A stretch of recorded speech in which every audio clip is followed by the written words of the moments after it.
Olá, seja bem-vindo ou bem-vinda a mais um episódio do Mais de Deus Podcast. O Mais de Deus existe porque nós acreditamos em transformação de vidas. A palavra que nós ensinamos aqui, ela tem sido provada durante 2000 anos, tem transformado vidas, tem nos levado a um novo nascimento e essa mesma palavra que tem o poder vivo e eficaz de tocar o nosso coração nesse momento e mudar algo dentro de nós. Você é meu convidado ou minha convidada para estudarmos hoje um assunto que é tão delicado no meio cristão, que é sobre a mordomia cristã. No português, essa palavra algumas vezes ela tem um sentido um pouco pejorativo. Quando alguém tem uma vida boa, então nós dissemos, olha, que mordomia! Na verdade, o que é um mordomo? O mordomo é um administrador, uma pessoa que recebe a responsabilidade para administrar uma casa, uma fazenda, um negócio. Nós temos na Bíblia, por exemplo, o José do Egito. Então José, ele foi para a casa de Potifar e ele se tornou o mordomo de Potifar. O que é isso? Naquela casa, ele se tornou o responsável por todas as coisas, por todos os empregados, vamos dizer assim, ele era o chefe, o cabeça dentro daquela administração que ele fazia. Então, nós precisamos, como cristãos, aprendermos como vivermos como mordomos no reino de Deus. Fica aqui comigo, eu agradeço a você, quero agradecer a você que senta e escuta o podcast e também quero agradecer a você que sai correndo com seu fone de ouvido, ouvindo o Mais de Deus podcast. Hoje nós vamos citar o nome de pessoas que escreveram um review, uma avaliação para nós no podcast. Meu muito obrigada. Então, vamos lá. Esse podcast eu inicio hoje com uma notícia triste que é sobre o que tem acontecido, sobre o terremoto que ocorreu na Turquia e na Síria, deixando no mínimo 35 mil pessoas mortas. Então, quando nós vemos aquelas cenas de casas destruídas, buildings destruídos, é uma cena que nos choca, não é verdade? Milhares de pessoas, milhares de casas foram completamente destruídos, estão como pó agora, como pó, uma poeira subindo no ar. Então, o que acontece? Nós vivemos com uma falsa sensação de que nós somos donos de todas as coisas. Nós preparamos a nossa vida e nós planejamos a nossa vida como se nós fôssemos seres eternais. Já observou? Nós fazemos planos longos, nós fazemos planos com o tempo, que tome o tempo que é necessário. Nós algumas vezes abusamos do tempo livre que nós temos. Por quê? Porque nós temos essa consciência que nós somos seres que vão viver para sempre. Mas isso é o engano que nós trazemos dentro de nós. Por quê? Porque nossa vida aqui na Terra, ela vai ter um fim em algum momento. E mais, tudo que nós chamamos de nosso nessa dimensão, seja a sua casa, seja a sua família, seja a sua saúde, seja o sapato que você usa, seja o telefone que você me assiste ou me escuta nessa hora, tudo que nós chamamos de nosso, um dia ele vai deixar de ser nosso e nós vamos deixar isso para trás. E Deus é o dono de tudo que nós achamos que pertence a nós. Deus criou todas as coisas. A Bíblia nos diz, lá em Gênesis, que Deus criou tudo que existe, todas as coisas. Você pega o iPhone e fala, mas Deus não criou o iPhone, foi o Steve Jobs que criou o iPhone. Verdade, mas a matéria-prima que o Steve Jobs usou, ou a Apple usou para fabricar esse iPhone, essa matéria-prima foi criada por Deus. A essência dela foi criada por Deus. Dessa maneira, Deus criou tudo que você pode ver. De uma árvore, a um sofá, a um caderno, a uma Bíblia. Tudo que existe foi criado porque Deus criou a matéria-prima para que nós criássemos esta coisa hoje. Eu vou ler para você Salmo 24:1. Olha que coisa interessante que diz. Diz assim, Salmista Davi, do Senhor é a terra e tudo que nela existe, o mundo e os que nele vivem. Vou ainda lá para o Salmo 50, verso 10, que diz assim: pois todos os animais da floresta são meus, como são as cabeças de gado, aos milhares nas colinas. Olha, quando nós olhamos para aquilo que nós chamamos de nosso, na verdade, essas coisas nos foram emprestadas por Deus, porque Ele é dono de tudo. Ele é dono da minha casa, Ele é dono da nossa vida, da nossa saúde, do nosso carro. Até ele dizendo, o gado que existe é meu, fui eu que criei. De maneira que tudo que você pode ver, Deus é dono, porque Ele criou e pertence a Ele. Quando nós temos essa mentalidade de que Deus é dono de todas as coisas e não somos nós os donos, isso muda tudo. Essa mentalidade de que Deus é o boss do universo, Ele é o dono, Ele é o principal, então nós trabalhamos não para nós mesmos, mas nós trabalhamos para Ele. É por isso que Colossenses 3, 23 diz assim: tudo que você fizer, faça como para o Senhor e não para homens. A Bíblia nos alerta que qualquer coisa, se você é dona de casa, você faz um almoço, lava uma roupa, cuida de um bebê, ou se você vai para a empresa, você, senhor, vai para uma empresa, vai cuidar da sua fazenda, vai cuidar do seu negócio, vai para o trabalho que você tem todos os dias, a Bíblia nos adverte, trabalhe para o Senhor. Sabe por quê? Porque Ele é o dono de tudo. Ele é o chefe de tudo que existe, de todas as coisas que existem. Faça tudo como para o Senhor e não para homens. Isso significa que quando nós fizermos qualquer coisa, nós precisamos fazer da melhor maneira que nós podemos. Porque nós não estamos fazendo para pessoas, nós estamos fazendo para Ele. E Deus deixou para nós a marca, o nível, o padrão de que nós devemos, de como nós devemos fazer as coisas. Quando Deus criou a terra, Ele olhou para trás e viu que era excelente. Quando Ele criou a lua, as estrelas, Ele olhou e viu que era excelente. Quando Ele criou os animais, Ele olhou e viu que era excelente. Esse é o padrão de nós trabalharmos e fazermos todas as coisas nesta vida para Deus. Qual é o padrão, Hélia? O padrão é fazermos com excelência, como para o Senhor. Ao contrário do que nós pensamos, que nós podemos, eu vou trabalhar para eu ficar rico, eu vou trabalhar para eu ficar uma pessoa próspera. Olha, a Bíblia diz que quem dá riquezas é o Senhor. Quem dá prosperidade é o Senhor. Você pode dizer, Hélia, mas eu trabalho duro para ganhar o salário que eu tenho? É verdade, mas se Deus não te der forças para você levantar da sua cama, não te der saúde para você levantar da sua cama todos os dias, você não terá condições de ir para o seu trabalho para ganhar dinheiro. Não é verdade? Filipenses 4,19 nos diz que segundo a sua riqueza em glória, Ele há de suprir em Cristo Jesus cada uma das nossas necessidades. Isso significa que é Ele quem supre nossas necessidades. Nós levantamos, nós trabalhamos, nós fazemos o que precisamos fazer, mas por trás de tudo isso, o Deus que criou os céus e a terra, é Ele quem nos sustenta, é Ele que não deixa faltar o pão na nossa mesa, é Ele quem supre as nossas necessidades. Interessante que Salomão, que foi o homem mais rico da terra, nós podemos dizer, olha, Salomão conquistou toda aquela riqueza com as negociações diplomáticas que ele fez, com os impostos que ele recebeu em Jerusalém? Não.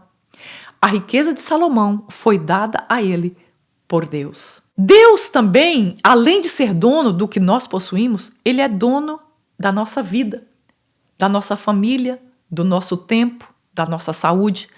Tudo, se você pode fazer uma lista de tudo que você chama de seu, que Deus é dono daquilo. Cada detalhe sobre você, Deus está controlando. A Bíblia diz que até cada fio de cabelo da nossa cabeça está contado e Deus sabe quando só cai um fio de cabelo da nossa cabeça quando Deus permite. Isso significa que Deus controla as coisas grandes e as coisas pequenas da nossa vida.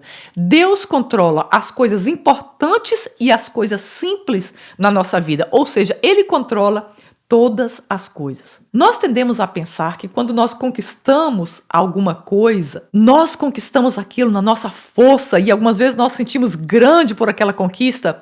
Existe sim um nível que nós precisamos celebrar porque Deus nos deu força para fazer e nós conseguimos fazer aquilo através do Senhor na nossa vida. Mas a verdade é que nós estamos na palma da mão de Deus. E cada aspecto da nossa vida é controlado por Ele e nada acontece conosco sem que Deus permita. Algumas pessoas têm medo ou vivem com medo do que o diabo pode fazer, que Satanás pode fazer, e realmente ele pode fazer muito mal. Mas Satanás não tem mão livre para agir nesse mundo, a menos que Deus permita que ele faça. Então, Deus é o boss, é o chefe, é o Senhor, não somente das nossas vidas, mas de toda potestade, de toda legião, de toda vida espiritual. Ele também é Senhor de todas as coisas. Nada acontece comigo e com você sem que Deus tenha previamente aprovado aquela situação na nossa vida. Então, diante de tudo isso que nós estamos conversando hoje, tendo um Criador, o Criador dos céus e a terra, como nosso Senhor, como nosso líder, como aquele que se assenta na cadeira da presidência, nós devemos então viver as nossas vidas de uma maneira diferente. É muito diferente quando nós podemos viver a nossa vida solta, sem prestar atenção ou sem prestar contas para ninguém, mas quando nós sabemos que o Criador dos céus e a terra, Ele é o nosso Senhor e nós temos que prestar conta para Ele, isso muda tudo. Isso muda a nossa maneira de gastar o nosso dinheiro, gastar o nosso tempo, gastar os nossos talentos. Então nós precisamos viver e a palavra de hoje de Deus nos convida para vivermos com esse tipo de mentalidade, de que nós temos um Deus sobre nós e um dia, queiramos ou não, nós iremos prestar conta da nossa vida, do que fizemos da nossa vida para esse Deus. Diante de tudo isso, Jesus disse em Mateus 25, 14 a 30, uma parábola muito interessante, que um senhor, ele viajou e ele então dividiu 10 talentos para os seus melhores empregados. Então ele deu 5 talentos para um, 2 talentos para outro e 1 talento para outro. E ele viajou, e quando ele retornou, então, ele chamou aquele que ele havia dado 5 talentos, e ele então perguntou, o que você fez com os 5 talentos que eu te dei? Então ele mostra e diz, Senhor, olha, eu multipliquei, eu trabalhei, eu fiz render os talentos que o Senhor me deu, e agora eu tenho para dar de volta 10 talentos. Então ele chamou aquele que ele deu 2 talentos e ele também, na capacidade dele, ele fez a mesma coisa. Ele investiu, ele trabalhou, ele colocou aquele talento para render. Eu quero lembrar que talento era a moeda daquela época de Jesus. Hoje nós temos o dólar, o real, o peso, mas em Jerusalém, no momento que Jesus estava contando essa história, talento era a moeda corrente. Então, quando ele chamou esse de 2 talentos, ele fez a mesma coisa, ele multiplicou os talentos. Então, com aquele servo que ele deu 5 e 10 talentos, ele disse, servo bom e fiel. E agora Jesus chama aquele que ele deu 1 talento, então ele vem todo cheio de medo e diz, Senhor, eu sei que o Senhor é um homem duro, então eu fiquei com muito medo e eu escondi esse talento que o Senhor me deu e agora eu estou dando de volta esse mesmo talento. Então, aquele senhor ficou bravo e indignado com aquele servo que escondeu o talento. Todos nós, você e eu, estamos aqui no momento que Deus escreveu a nossa história no livro da vida, porque no Salmo 139 diz que antes dele nos mandar para a terra, ele escreveu no livro da vida todos os nossos dias. Depois que ele fez isso, ele nos mandou para a terra. E quando nós nascemos nessa dimensão, nós nascemos com um talento natural. Eu e você, nós temos talentos naturais. Todos nós, sem exceção. E quando nós nascemos de novo em Cristo, e Cristo passa a habitar dentro de nós, quando Ele nos dá essa nova criatura, essa nova vida, então nós recebemos dons espirituais. Então nós temos dons naturais e dons espirituais. E o que nós estamos fazendo com aquilo que Deus tem nos dado? O que nós estamos fazendo com o tempo que Deus tem nos dado? E o que nós estamos fazendo com o dinheiro que Deus tem nos dado? Então, veja bem, Deus nos coloca nessa terra como seus mordomos ou como seus administradores. Então, eu sou administradora daquilo que Deus coloca em minhas mãos para administrar. Você consegue entender? Deus deu diferentes talentos para cada um de nós. Então, nós precisamos administrar esses talentos de forma que glorifique a Deus e que expanda o reino de Deus e que traga alegria para a nossa vida. Antes de nós chegarmos nessa terra, Deus já sabia qual seria a nossa vida nessa terra. E Deus escreveu os melhores planos. A Bíblia diz lá em Jeremias que nós não temos ideia dos planos maravilhosos que nem ouvidos ouviram, nem olhos viram, os planos que Deus fez para nós antes de chegarmos nessa terra. Então, nós vamos agora verificar o que é ser um mordomo do tempo que Deus nos deu. A mesma quantidade de tempo que Deus deu para você, Deus deu para mim, Deus deu para qualquer pessoa. Um ano tem 525.600 minutos para todos nós, não importa em que parte do mundo você está. Um ano tem 12 meses, 365 dias para todos nós, sem exceção. Não importa como você conta o seu tempo, o fato é que a todos nós foi nos dado a mesma medida de tempo. Então, o salmista Davi, ele nos alerta para que o nosso tempo nessa terra é limitado. A Bíblia nos adverte, olha, não viva como se você fosse viver essa vida 1000 anos ou você nunca fosse morrer, porque na verdade a nossa vida é limitada. Deus escreveu um tempo para cada um de nós e quando nós cumprirmos esse tempo que Deus escreveu, como dizemos em inglês, that's it, nós iremos para a eternidade. E o que acontece? Se eu não estou alerta ao meu tempo todos os dias, pode ser que eu venha perder oportunidades significantes nessa vida. Eu não posso viver como se nada tivesse acontecendo. Eu não posso viver como se eu fosse jovem para sempre. Eu não posso viver como se eu tivesse todos os dias que eu desejo ter. Não. Cada dia que passa na nossa vida é um dia menos nessa conta onde Deus escreveu os nossos dias. Como administradores do tempo que Deus nos dá, é imprescindível que intencionalmente separemos um tempo para o reino de Deus, para estarmos na presença de Deus em comunhão com Ele. Lá no Jardim do Éden, Deus criou o homem. Deus começou a sua história com o homem na terra e com a mulher, e todos os dias Deus vinha para ter comunhão com ele. Se você quer que a sua vida tenha significado, se você deseja viver uma vida que no final você vai olhar para trás e dizer, olha, a minha vida valeu a pena.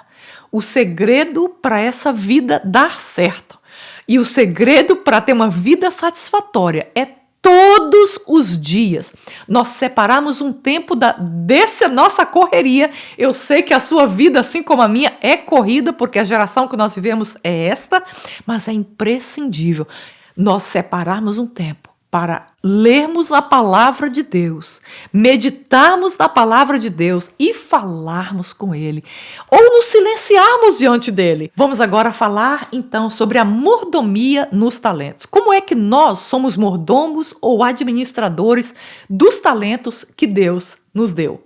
Vamos ler 1 Pedro, capítulo 4, o verso 10, que diz assim: cada um exerça o dom que recebeu para servir os outros, administrando fielmente a graça de Deus em suas múltiplas formas. Que coisa linda e maravilhosa esse versículo. Cada um, você tem que administrar o dom, porque o dom que Deus te deu vai revelar a graça de Deus para outras pessoas. Eu vou ler também Eclesiastes, capítulo 9, o verso 10, que diz assim: o que as suas mãos tiverem que fazer, que o façam com toda a sua força, pois na sepultura para onde você vai, não há atividades, nem planejamento, não há conhecimento, nem sabedoria. Salomão está dizendo para nós, olha, use os seus dons, exerça os seus dons, porque um dia você vai morrer e na sepultura você não pode mais ter essa alegria de exercer os seus dons. Deus tem dado talentos naturais e talentos espirituais. Eu te pergunto, existe coisa mais linda do que ver uma pessoa exercendo um talento que Deus deu? Nós temos a tendência de dizer, olha, essa pessoa tem talento. Não, essa pessoa desenvolveu o talento que Deus deu. Lembra lá na parábola? Ao que deu 5 talentos, Deus deu ainda mais 5. Porque o homem dessa parábola que viajou foi o próprio Jesus, que veio aqui na terra, morreu na cruz, ressuscitou pelos nossos pecados e foi embora para os céus para preparar lugar para nós. Mas ele vai voltar e ele vai perguntar o que você fez com seus talentos.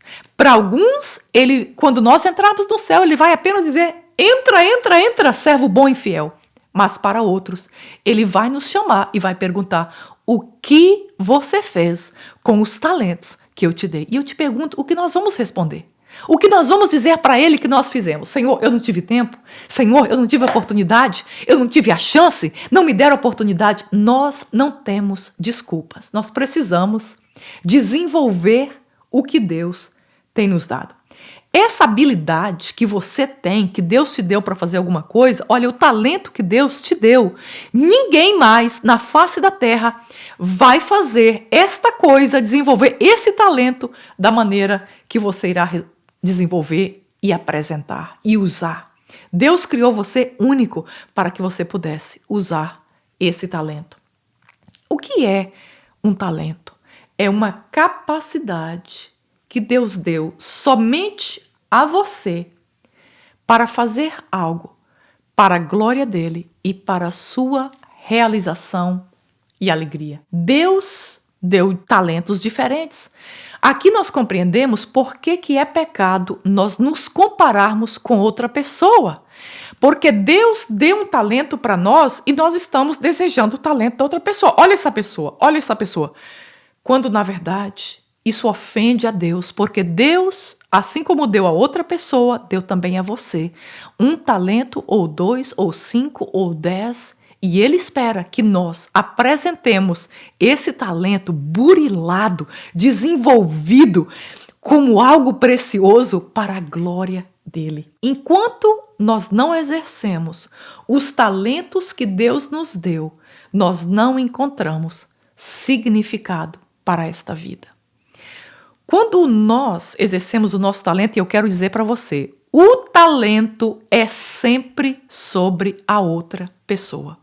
O talento nunca é para favorecer a nós mesmos. O talento é para abençoar o outro. Você vê uma pessoa que toca, por exemplo, um instrumento de forma maravilhosa.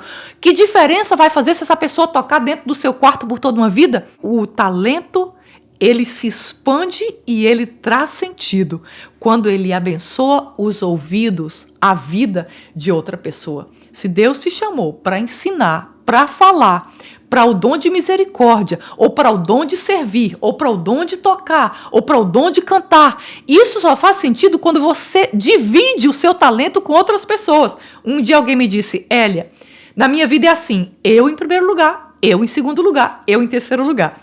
Espero que você não pense assim, mas para esse tipo de pessoa, o talento não serve, porque o talento que Deus nos deu foi para outra pessoa.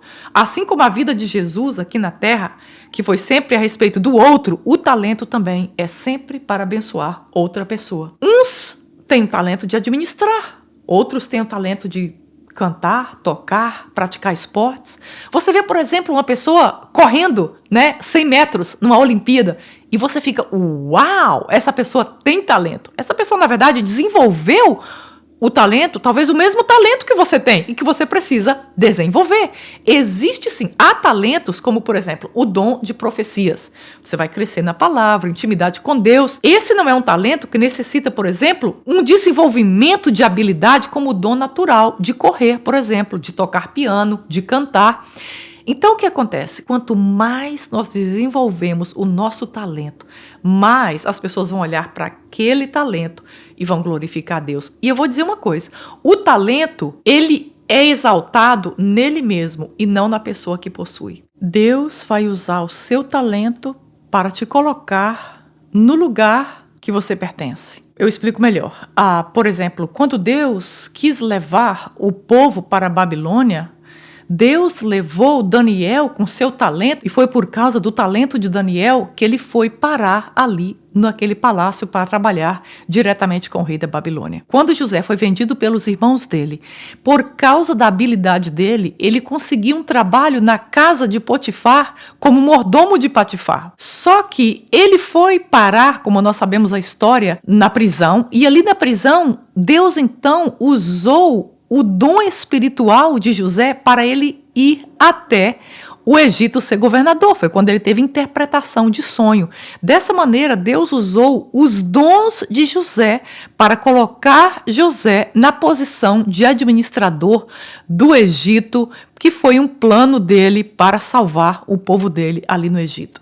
E nós temos inúmeras histórias na Bíblia de como Deus usa o talento que ele deu para nos colocar na posição, no lugar que ele escreveu para nós e que ele separou para nós nessa terra. Olha, eu quero te convidar a você na próxima semana assistir o próximo estudo. Nós estaremos falando sobre a mordomia no dinheiro. Como é que nós somos administradores daquilo que Deus colocou na nossa mão? Então nós vamos ter a parte B desse estudo bíblico e eu te espero no próximo estudo também. Senhor, muito obrigada, porque o Senhor é um Deus maravilhoso. Obrigada, Senhor, pelo tempo que o Senhor tem nos dado nessa terra. Obrigada, Senhor, pelos talentos que o Senhor tem nos dado e por todos os recursos e por tua provisão na nossa vida. A nossa oração nesse dia é que o Senhor nos dê sabedoria, Pai, para sermos mordomos fiéis, que agradam o teu coração, que glorificam o teu nome. Eu oro por essa pessoa que me escuta, que o Senhor fale ao coração dela, que o Senhor abra o entendimento, que essa palavra seja clara como cristal na mente e no coração dela, para que ela consiga viver a tua palavra. Em nome de Jesus nós oramos. Amém. Muito obrigada por ficar comigo até o final desse estudo bíblico. Clica aí em compartilhar e esteja comigo nessa missão de levar a palavra de Deus para outras pessoas. Eu quero agradecer hoje a amiga Cirlei, que escreveu um review lá no podcast. E se você também gostaria de escrever um review, uma avaliação, vai lá na plataforma Apple Podcast, escreve lá, porque isso faz com que o podcast encontre e seja apresentado para mais pessoas. Que Deus te abençoe e até a próxima oportunidade, até o próximo estudo, se Deus quiser.